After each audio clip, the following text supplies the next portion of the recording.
తిలక్ గారు చెప్పండి. ఓ పక్కేమో అధికారులు సరిగా పనిచేయట్లేదు అంటారు, ఇంకో పక్కేమో బ్రహ్మాండంగా చేసేస్తామంటారు, ఇంకో పక్కేమో జగన్ గారి మీద విమర్శలు చేస్తారు. అంతే తప్ప జగన్ గారు అడిగినాటికి ప్రశ్నలకు ఏటికి సమాధానం ఇవ్వరు. సో ఈ అసలు ఈ కలెక్టర్ల కాన్ఫరెన్స్లు మళ్ళీ ఇంకో 4 రోజుల వెంటనే టెలికాన్ఫరెన్స్ అని ఇంకోటి అంటారు. అసలు క్షేత్రస్థాయిలో తిరగలేదని మళ్ళీ వాళ్ళే అంటారు, చంద్రబాబు గారే అంటారు. సో ఓవరాల్గా ఈ కలెక్టర్ కాన్ఫరెన్స్ ద్వారా చంద్రబాబు గారి ప్రభుత్వం ప్రచారార్భాటమేనా, లేక ఊరికే నెపనెట్టడమేనా, లేదైనా రాష్ట్ర ప్రజలకు ప్రయోజనం కలిగిస్తుందా? కలెక్టర్స్ కాన్ఫరెన్స్ అనేది పెట్టిన తర్వాత ప్రభుత్వానికి సీరియస్నెస్ లేదనేది నా అభిప్రాయం. సీరియస్నెస్ ఉంటే ఉప ముఖ్యమంత్రి ఏమయ్యాడు, ఐటీ శాఖ మంత్రి ఏమయ్యారు? వీళ్ళిద్దరూ రారు. అంటే వీటికంటే ఇంపార్టెంట్ పనులు వేరే ఉన్నాయని అర్థం అనమాట. ఉప ముఖ్యమంత్రి పవన్ కళ్యాణ్ గారు సినిమా డబ్బింగ్ లో ఉన్నారు. ఓహో. ఈయనేమో లోకేష్ గారు ఢిల్లీలో విందులో ఉన్నారు. ఎంపీ లేదు, పొరపాటు. ఇక్కడ నిన్న జువ్వలపాలెం ఎక్కడికో వెళ్ళారట కదా పేపర్లో. ఢిల్లీలో అది కూడా ఉన్నాడు. రామ్మోహన్ రెడ్డి గారి ఇంట్లో. ఇప్పుడు నిన్న. ఓకే, నాకైతే తెలియదు. నేను వాళ్ళ అది పేపర్లో చూస్తే జువ్వలపాలెం ఫ్లైట్లు చేతిలో ఉన్నాయి, హెలికాప్టర్ల చేతిలో ఉన్నాయి. సరే ఓకే. ఇప్పుడు కలెక్టర్ కాన్ఫరెన్స్ కంటే ఎక్కువ జువ్వలపాలెం. అది అంటే దీని ఇంపార్టెన్స్ పెద్ద. అంటే ఆయన చంద్రబాబు గారు కంటిన్యూస్గా ఉపన్యాసాలు ఇస్తుంటారు కదా, నడిచిపోద్దులే అనుకుంటారులే. అదే క్యాబినెట్ మీటింగ్లు రారు, క్రికెట్ మ్యాచ్లకు వెళ్తారు. కలెక్టర్ల కాన్ఫరెన్స్ ఎందుకు పెట్టారంటే నెపం ప్రభుత్వ వైఫల్యాలను కలెక్టర్ మీద నెట్టేయటం. ఎన్ని వివాదాస్పద ప్రకటనలు చేశారండి. లాస్ట్ టైం కలెక్టర్ కాన్ఫరెన్స్ లో భూముల ల్యాండ్ పూలింగ్ ఎవరైనా అడ్డుకుంటే వాళ్ళ మీద చర్యలు తీసుకోండి అంటే సిపిఎం నాయకుడు అప్పలరాజు గారి మీద పీడీ యాక్ట్ పెట్టారు. వెంటనే కలెక్టర్ కాన్ఫరెన్స్ అయ్యాక నిన్న ప్రభుత్వానికి అభివృద్ధి కార్యక్రమాలు కానీ ఈ పరిశ్రమలు వచ్చే విషయంలో అడ్డుకునే శక్తుల్ని వాళ్ళ మీద తీవ్రంగా వ్యవహరించాలని అని చెప్పేసి కలెక్టర్కి చెప్పారు. రాజకీయ శక్తుల్ని, కలెక్టర్లను రాజకీయ శక్తులు అడ్డుకుంటాయా? కలెక్టర్లు అడ్డుకుంటారా? ఎందుకు వివాదాస్పదమైన మాటలు? ఎవరు అడ్డుకుంటున్నారు? అసలు ప్రభుత్వ నిర్ణయాల్లో స్పష్టత ఉందా? భూములు కేటాయింపు దగ్గర నుంచి ఏదైనా కానీ కలెక్టర్ వాడు అటవీ శాఖ అధికారి. వెస్ట్ గోదావరిలో ఒక గ్రామంలో 177 ఎకరాల విషయంలో వాడు రూల్స్ ఏదో చెప్పారు. చెప్తే దాన్ని కూర్చోబెట్టి ఆయనే పరిష్కరించవచ్చు, లేదా పవన్ కళ్యాణ్ గారు బ్రహ్మాండంగా ఆయన వచ్చిన తర్వాత అటవీ శాఖ అంతా చాలా బ్రహ్మాండంగా మారిపోయింది, అందులో అడవులన్నీ బాగా పచ్చగా ఉన్నాయని చెప్పి చెబుతున్నారు కదా. మరి ఆయన ఎందుకు చేయలే? అటవీ శాఖ మీద ఫిర్యాదులు ఎక్కువ వస్తున్నాయని ముఖ్యమంత్రి గారు చెబుతారు కలెక్టర్ కాన్ఫరెన్స్ లో. మరి పవన్ కళ్యాణ్ గారు పనిచేయట్లేదని అర్థమా? అక్కడ అటవీ శాఖలో ఆయన బాధ అంతా నాకు అనిపించింది. నిన్న మాటల్లో చివరిలో మాట అన్నారు, మడ అడవులు 1,00,000 ఎకరాలు సమస్య పరిష్కారం అయితే పారిశ్రామికవేత్తలకు ఇవ్వడానికి ఇబ్బంది లేకుండా ఉంటుందా అన్నారు. అసలు గొడవ అదేమన్నా అనుమానం. అయ్యో, మడ అడవులు ఎట్లా తీసేస్తారు? అవి పర్యావరణానికి సంబంధించినవి కదా. అదే సార్, ఇప్పుడు ఆయన అనేది వాడు చెప్పేది కూడా, కలెక్టర్లు చెప్పేది కూడా, ఫారెస్ట్ వాడు చెప్పేది కూడా అదే. వాడు మాట ఏమంటారు, మీరు రూల్స్ మాడితే అట్లా అంటాడు. ఇప్పుడు వెస్ట్ గోదావరిలో ఇంకో మాట కూడా అన్నారు ఆయన కలెక్టర్ కాన్ఫరెన్స్ లో, మీరు ఈ రకంగా మాడితే వెస్ట్ గోదావరిలో పరిశ్రమలు పెట్టడం సాధ్యం కాదు, వ్యవసాయం చేసుకోవాలి అంటే వ్యవసాయం పనికిరాదు దాన్ని. ఈ రాష్ట్రంలో 64% మంది పైగా వ్యవసాయం మీద ఆధారపడి బతుకుతున్నారు వ్యవసాయ కార్మికులు. అవును. నువ్వు తీసుకొచ్చే పరిశ్రమల్లో 100-200 మందితో జనం బతికిపోతారా? భూములు ఇస్తాం, అడవులు రూల్స్ అన్ని మార్చేయండి, ఈ రకమైన ధోరణి. ఆయన అటవీ శాఖ మంత్రి లేనప్పుడు అటవీ శాఖ మీద ఫిర్యాదులు ఎక్కువ వస్తున్నాయి. మీకు ఏదన్నా పవన్ కళ్యాణ్ గారి మీద వ్యతిరేకత ఉంటే లేదా పవన్ కళ్యాణ్ గారే ఫీల్ కానప్పుడు మీరెందుకు బాధపడతారులే, పోనండి. రైట్. ఓవరాల్ గా కలెక్టర్ కాన్ఫరెన్స్ ఏమన్నా సాధించినట్లనా? తరచుగా పెట్టడం వల్ల ఏమన్నా ప్రయోజనం? ఈయన వైఫల్యాలను వాళ్ళ మీద నెట్టడం అంతేనంటారా? అంత మించి నాకేం కనిపిస్తుంది. రైట్. శేఖర్ గారు. చంద్రబాబు నాయుడు గారు కలెక్టర్ల కాన్ఫరెన్స్ అని చెప్పి పెడతా ఉంటారు సార్. నేను చిన్నప్పటి నుంచి పేపర్లో చదువుతాను సార్. కానీ కలెక్టర్ కాన్ఫరెన్స్ పెట్టే ప్రతిసారి ఆయన ఎవరొకరి మీద ఆగ్రహవేశాలకు గురవుతారు సార్. ఎవరొకరిని గట్టిగా మందలిస్తాడు సార్. వార్తల్లో కూడా ఈనాడు పేపర్లో అదే వస్తుంది సార్. పలానా జిల్లా కలెక్టర్ ని మందలించినటువంటి చంద్రబాబు, సో పలానా శాఖ ప్రిన్సిపల్ సెక్రటరీని మందలించినటువంటి చంద్రబాబు అని.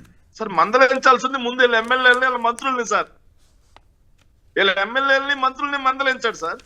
కానీ ఐఏఎస్ చదువుకున్నటువంటి కలెక్టర్ని గంటల అక్కడ కూర్చోబెట్టి కలెక్టర్ల కాన్ఫరెన్స్ అని చెప్పేసి వాళ్ళ బుర్ర తింటూ అలా సినిమాలో ఉంటుంది సార్, మీరు బాగా గమనించుంటారు. అహనా పెళ్ళంట సినిమా అనుకుంటా సార్. అహనా పెళ్ళంట సినిమాలో నూతన్ ప్రసాద్ ఎవరైనా కనిపిస్తే మా తాతలు నలుగురు అని చెప్పి ఒక స్టోరీ మొదలు పెడతాడు సార్. పక్కన కూర్చున్న వాళ్ళు బుర్ర మొత్తం తింటాడు సార్. అంటే చంద్రబాబు నాయుడు గారి కలెక్టర్ల సమావేశం కూర్చోబెట్టి నా చరిత్ర ఇది, నేను 1995 నుంచి 2004 మధ్యలో ఇది చేశా, అది చేశా, ఇది చేశా అని చెబుతాడు సార్. కానీ ఇప్పుడేం చేస్తావో కలెక్టర్లకు దిశానిర్దేశం చేయాలంటే మాత్రం చేయడు సార్. దుర్మార్గమైనటువంటి పరిస్థితి సార్. సార్ ఇంకోటి, నిన్న కలెక్టర్ల సమావేశంలో ఈ అటవీ శాఖ అధికారుల మీద మీరు అసలు అభివృద్ధికి నిరోధకాలుగా ఉన్నారు, మీరు అభివృద్ధికి మొత్తం కూడా ఆగిపోతా ఉన్నారు, ఏదైతే అటవీ ప్రాంతాల్లో కొన్ని ప్రాజెక్టులు చూసి చూడనట్టు పోవాలి, మీరు పర్యావరణం అని చెప్పి మోకాలు అడ్డుతున్నారు అని చెప్పి అటవీ శాఖ అధికారుల మీద ఆయన గట్టిగా విరుచుకుపడినట్టుగా తెలిసింది సార్. మరి అటవీ శాఖ అధికారులు అటవీ చట్టాల ప్రకారం లోబడి చేయాలా, లేకపోతే నారావారి సొంతంగా చట్టాలు ఏమైనా ఉన్నాయా? ఇక్కడ మాట గుర్తు చేసుకోవాలి. ఋషికొండ మీద జగన్ గారు అద్భుతమైన బిల్డింగ్లు కడితే పర్యావరణం నాశనం అయిపోయిందని ప్రచారం చేసింది కూడా ఈయనే. అట్లాగే కాదు, అమరావతిలో పర్యావరణం నాశనం అయిపోతుందంటే అక్కడ మళ్ళీ పెట్టింది అక్కడే అన్నీ కట్టాలని చెబుతుంది ఈయనే. ఇట్లా ఏం చెప్తాం, అందుకే నది పక్కన ఇల్లు ఉంటున్న ఇళ్లలో కూడా ఉంటుంది ఈయనే. అది విచిత్రమైన పరిస్థితి. ఇవన్నీ కూడా కాంట్రాడిక్టరీగా ఉంటాయి సార్. ఒకటేంటంటే ఋషికొండలో ఆల్రెడీ ఉన్నటువంటి చోట పాత భవనాలను పగలగొట్టి కొత్తవి కడితే పర్యావరణానికి నష్టం వాటిల్లింది సార్. అవును, కాంక్రీట్ జంగిల్ చేస్తా ఉంటే పచ్చటి మూడు పంటలు పండే ప్రాంతాన్ని అక్కడ నిజంగానే పర్యావరణానికి విఘాతం కలుగుతుంది అని చెప్పేసి ప్రజలు చెప్తా ఉంటే, చాలా మంది పర్యావరణవేత్తలు చెబుతుంటే వాళ్ళందరూ కూడా రాష్ట్ర ద్రోహులు సార్, అభివృద్ధి విఘాతకులు సార్.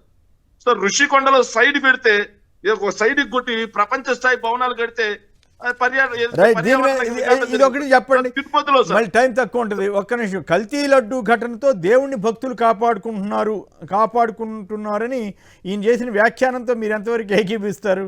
అసలు మళ్ళీ వీళ్ళు లోపల పేజీలో కనపడకుండా వేశారంటేనే అర్థమైపోతుంది వాళ్ళు తప్పు చేశారు కాబట్టి, సెల్ఫ్ గోల్ వేసుకున్నారు కాబట్టి అని. ఇప్పుడు కూడా అయినా కూడా ఏదో రకంగా ఆయన మాట్లాడుతున్నారు ఎందుకు చంద్రబాబు గారు? సార్ కల్తీ లడ్డు కల్తీ జరిగిందని శాంపిల్ తీసింది ఎవరు ప్రభుత్వంలో? 4 ట్యాంకర్లు రిజెక్ట్ చేసి పంపించారు సార్, ఏఆర్ డైరీ అనే పేరుతో వస్తే కల్తీ అని. మరి అదే 4 ట్యాంకర్లు వైష్ణవి డైరీ అనే లేబుల్ వేసుకుని వస్తే మాత్రం అలో చేసి లడ్డు చేశారు. మరి వాటికి సమాధానం ఇవ్వాలి కదా చంద్రబాబు గారు. జగన్ గారు స్పెసిఫిక్ గా అడిగారు 1, 2, 3, 4 అని ఆర్థిక వ్యవస్థ గురించి కానీ, తిరుమల లడ్డు గురించి కానీ, వీటన్నిటి గురించి మాట్లాడితే అస్సలు సమాధానం ఇవ్వకుండా జనరల్గా మాట్లాడేసి మళ్ళీ ఎదురు బురదేయటం. ఆయన ధోరణికి మారదానా? కలెక్టర్ల కాన్ఫరెన్స్లో ఇవన్నీ ప్రస్తావించడం ద్వారా ఏంటి ప్రయోజనం? సార్ చంద్రబాబు నాయుడు గారు అధికారంలోకి వచ్చిన తర్వాత, మేము ప్రతిపక్షంలోకి వచ్చిన తర్వాత దాదాపుగా ఈ 22 నెలల్లో జగన్మోహన్ రెడ్డి గారు ఒక 20కి పైగా ప్రెస్ మీట్లు పెట్టారు సార్. ఏ ఒక్క ప్రెస్ మీట్ కైనా నేరుగా ఆయన అడిగిన ప్రశ్నలకి సమాధానం చెప్పగలిగిన వాళ్ళు ఎవరైనా ఉన్నారా తెలుగుదేశం పార్టీలో? ముఖ్యమంత్రి దగ్గర నుంచి కూటమి మొత్తం మీద సార్, మంత్రుల్లో కానీ ఏ ఒక్కరికైనా నేరుగా సమాధానం చెప్పగలిగే పరిస్థితి ఉందా? నేరుగా సమాధానం చెప్పలేక సార్ తెలుగుదేశం పార్టీకి మా పార్టీలో పదవులు, మా పార్టీలో అధికారం, మా పార్టీలో గౌరవం అన్ని అనుభవించి మేము ఓడిపోయిన తర్వాత జగన్మోహన్ రెడ్డి గారు చెడ్డోరు అయిపోయారు సార్. వాసిరెడ్డి పద్మ అని ఆవిడ్ని కూర్చోబెట్టి జగన్మోహన్ రెడ్డి గారి మీద వ్యక్తిగతంగా దాడి చేపిస్తారు, వ్యక్తిగతంగా మాట్లాడారు. ఆవిడ అట్లాగే చంద్రబాబు గారిని, లోకేష్ గారిని, పవన్ కళ్యాణ్ గారిని ఏమేమి మాట్లాడారు ఒకసారి ఆవిడ పాత ఎన్ని తిరగేసుకుంటే ఇప్పుడు వెళ్ళి వాళ్ళతోటి ఎట్లా చేస్తున్నారు ఏంటనేది వాళ్ళతో రాజకీయాలు. ఇప్పుడు రాజకీయంగా పాలసీ పరంగా మాట్లాడచ్చు సార్, దాన్ని ఎవరం కాదని పాలసీ పరంగా మాట్లాడితే మేము పాలసీ పరంగా సమాధానం చెబుతాం సార్, కానీ వ్యక్తిగతంగా రైట్. ఇక వారి గురించి ఒక మాట చెప్పుకోస్తారు, ఒక్క చిన్న మాట చెప్పి ముగిస్తా సార్ ప్లీజ్ సార్. ఒక్క చిన్న సార్, ఎన్టీఆర్ జిల్లాకి నెంబర్ 1 ర్యాంక్ ఇచ్చారు సార్. అవును సార్, ఎన్టీఆర్ జిల్లాలో చీకొండూరు అనే ఒక గ్రామం, ఒక మండలం ఉంటుంది సార్. అక్కడ ఏదైతే మన సంక్షేమ హాస్టల్ సార్, సంక్షేమ హాస్టల్లో పిల్లలకి ఇంతలా ఎలుకలు గరిచాయి సార్, వాళ్ళందరూ హాస్పిటలైజ్. మైలవరంలో భోజనం బాగోలేదని అందరూ పారేస్తున్నారు.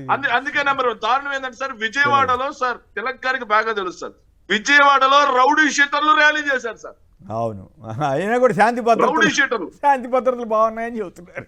శాంతి భద్రతలు బాగున్నాయి నెంబర్ 1 ర్యాంక్ నెంబర్ వన్ అదేందో అర్థం ర్యాంక్ కావట్లేదు నాకు. నిజంగా ఈ గబ్బలే పాయింట్ గుర్తు చేశారు మిత్రమా. రౌడీ షీటర్లు ఊరేగిన ఏకైక ఏకైక నగరం సార్. ఆంధ్రప్రదేశ్ రౌడీ షీటర్లు ర్యాలీ చేశారు. బహుశా దేశ చరిత్రలోనే ఎప్పుడు ఇట్లా జరిగి ఉండదు. రౌడీ షీటర్లు ఊరేగుతా ఉంటే దానికి వాళ్ళు ఎవరు పోలీసులు ఆపలా, భద్రత కూడా కల్పించారో ఏం పాడో మరి. ఫైనల్ గా ఒక మాటలో చెప్పండి తిలక్ గారు, రోడ్డు ప్రమాదాలు నియంత్రించలేకపోతే చెప్పండి నేనే వచ్చి చేస్తానంటారేంటి చంద్రబాబు గారు? ఇటువంటి మాటల వల్ల ఏంటి జనంలో భిన్నమైన భావన ఏర్పడదు ఏంటి ఇట్లా మాట్లాడుతున్నారని? చంద్రబాబు నాయుడు గారు సందుకి వీధికి మద్యం ఇస్తాడు, యాక్సిడెంట్ చేస్తారు. కలెక్టర్లు ఏమో లారీలు నడిపి వాళ్ళు యాక్సిడెంట్లు ఆపాలి. తమాషాగా అంటే దుర్మార్గం ఇంకేమైనా ఉంటుందండి. ఇప్పుడు రౌడీ షీటర్లు కూడా ఒక మాట చెప్తానండి. ఇప్పుడు 84% మంది మీద ఎమ్మెల్యేల మీద క్రిమినల్ కేసులు ఉన్న ప్రభుత్వంలో ఇలాగాక ఎలా ఉంటుంది? అంతేనంటారా?